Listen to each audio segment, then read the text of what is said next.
Hey everybody, I'm Mark Keady, and here on the Ingles table today, I'm going to show you how to make perfect taco meat, something that's going to be great in all of your Mexican food recipes. So our spices and our ground beef have meshed together nicely, but what we have is an okay crumbly texture. This isn't bad, but sometimes even when you get really lean ground beef, especially if you're trying to be healthy, it can be kind of chewy and thick. And I tell you what, if you have little kids, they may not like the texture of it, especially if they're used to it from maybe their favorite Mexican restaurant. This is the trick I've learned to make everyone love taco meat. You take your ground beef after it's done cooking and you give it a quick chop or pulse in a food processor.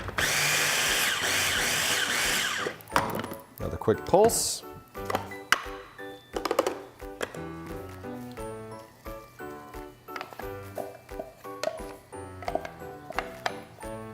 And there you go.